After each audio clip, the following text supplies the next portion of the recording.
Je vous retrouve aujourd'hui pour une fois de plus revenir sur cette idée de créer une cuisine avec îlot central qui se prolonge en table. Un truc qui est super, notamment dans les cuisines qui sont ouvertes sur les pièces de vie. Et là, vous allez voir deux exemples. Vous allez voir une cuisine en U avec un îlot central qui se prolonge en table et qui a une séparation partielle avec la cuisine. Et un deuxième exemple de cuisine en I ouverte sur la pièce de vie où on a un îlot central qui se prolonge en table. Une solution très pratique, très fonctionnelle, je trouve.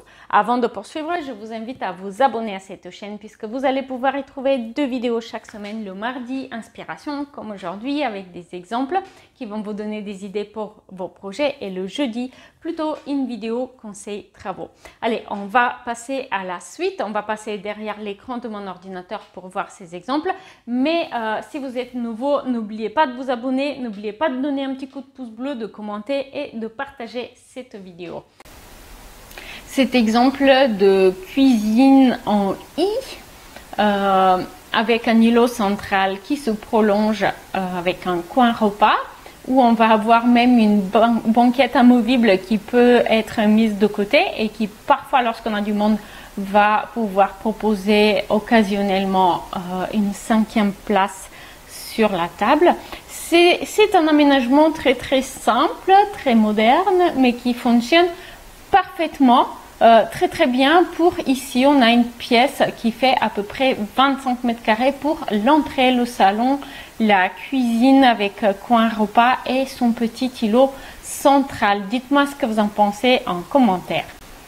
Une autre façon de gérer l'éclairage d'intérieur et de l'utiliser à profit de votre aménagement, c'est d'attirer l'attention sur un objet ou une matière en particulier afin soit justement d'attirer le regard simplement sur quelque chose d'agréable à voir, soit, ou des fois c'est les deux en même temps, pour détourner le regard et éviter de regarder là où on ne le voudrait pas. Attirer l'attention donc sur quelque chose qui vaut la peine d'être vu. C'est le cas par exemple ici sur cet aménagement d'intérieur où vous allez pouvoir voir une niche partielle qui a été, où on a mis en valeur donc une maçonnerie en pierre sur le mur existant. Et donc, un éclairage de type spot orientable a été utilisé afin d'éclairer la niche. Et donc, au premier abord, on se dit que c'est simplement pour attirer l'attention sur quelque chose qui est assez singulier et qui vaut la peine d'être vu. C'est bien sûr vrai, mais c'est aussi pour faire regarder ailleurs, puisqu'il s'agit ici d'un salon séjour cuisine ouvert, où en fait le coin repas il est mis juste face à la cuisine en fait, et dans la cuisine parfois notamment quand on reçoit du monde on peut avoir quand même quelques trucs qui traînent et donc on a autant envie d'attirer l'attention plutôt sur le mur en pierre que sur notre cuisine. Et donc je vous fais voir cela rapidement dans une petite animation où vous allez voir tout de suite comprendre de quoi je parle. Hop, donc là dans cette vue là vous allez pouvoir apprécier la situation. Donc à gauche on a notre mur en pierre qui a été mis en valeur avec un éclairage qui vient dessus, et à droite on a une cuisine qui est aménagée de la façon la plus simple possible. C'est vraiment pas le moment de faire une cuisine rouge, hein.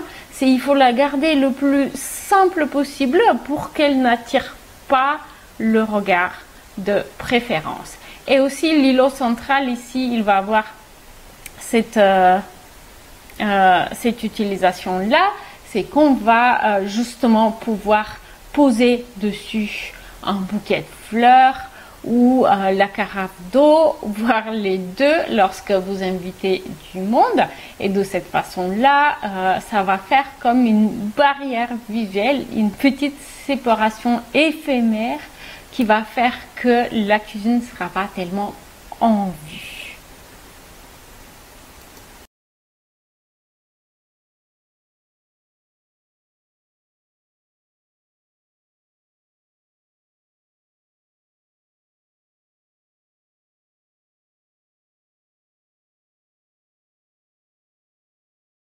Dites-moi, laquelle a été l'option que vous avez préférée? Est-ce que vous avez aimé cette vidéo? Est-ce que vous voulez voir des vidéos similaires dans le futur? Si c'est le cas, commentez pour que je puisse le savoir. Pour aller plus loin, vous pouvez consulter mon guide pratique Comment aménager sa maison. Celui-ci va vous aider à trouver des solutions et notamment trier vos idées, savoir quelle est la solution qui s'applique au mieux à votre projet en particulier, donc choisir sans avoir peur de regretter. Vous allez pouvoir trouver une méthode pour créer des plans d'aménagement à la fois joli mais aussi fonctionnel, où vous n'allez pas vous taper contre un mur ou contre un meuble à chaque fois que vous ouvrez un tiroir, et vous allez apprendre comment estimer le prix de vos travaux de rénovation d'intérieur avec une feuille de calcul pré-remplie, très pratique et facile à utiliser. Le lien sera dans la description de la vidéo. Merci pour ces quelques minutes que vous venez de passer avec moi. Si vous avez aimé la vidéo, donnez-moi un petit coup de pouce bleu, abonnez-vous et je vous dis à très vite. Salut!